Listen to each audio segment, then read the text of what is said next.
İştirak etdikləri imtahanda sadəcə bilik səviyyələrinin yoxlanılacağı deyilsə də, işdən çıxarıldıqlarını iddia edirlər. Söhbət paytaxt ərazisindəki müxtəlif mədəniyyət ocaqlarında dərs deyən musiqi müəllimlərindən gedir. Onlar mart ayında keçirilən imtahandan narazı olduqlarını bildirirlər. Bizə elə imtahan olacaq dedilər, bir ay keçdi. Dedi, burada heç bir kəsilmə olmayacaq, sizi kurslara göndərəcəklər, yeniliklərlə tanış olacaq. Hələ müəllim durdu, dedi ki, birinci gedək ixtisas kurslarına, sonra. Mən yadımdadır da, mən 45 il mənim stajım var. 20 il bundan qabaq Şəkidə biz kursa gəlirdik, 5 ildən bir. Mən çox gəlmişəm kursa, bir 6 dəfə gəlmişəm. 3 ay əvvəldən xəbərdarlıq göndərildi. Bizə material verildi. Biz o materialın əsasında hazırlaşdıq. Amma bizə o materialdan fərqli suallar verildi.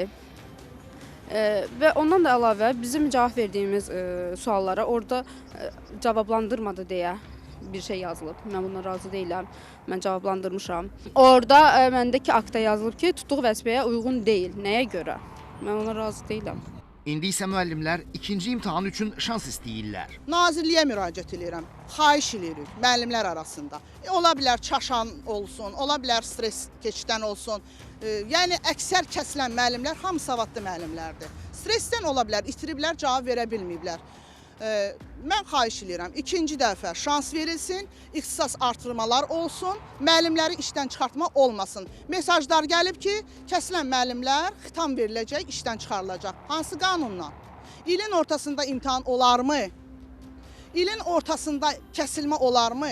Mən istəyirəm ki, ikinci dəfə bizə imtahan olsun. Lazımdır təkmilləşməyə göndərsinlər, lazımdır hara göndərsinlər. Amma bir ildə sonra təkrarən bizə imtahan olsun. Onun nəticəsində desinlər, mən müəllim kimi fəaliyyət göstərə bilərəm, ya göstərə bilmərəm. Biz istəyirik ki, bizə ixtisas artırma kursuna göndərin.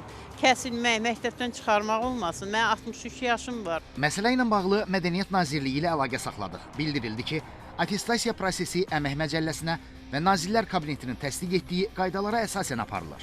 Bu qaydalarda attestasiyadan keçməyənlər üçün təkrar attestasiya prosesi nəzərdə tutulmuyor. Fidan Əsədli, Yusif Kərimli, Cəfər Qasımov, Xəzər xəbər.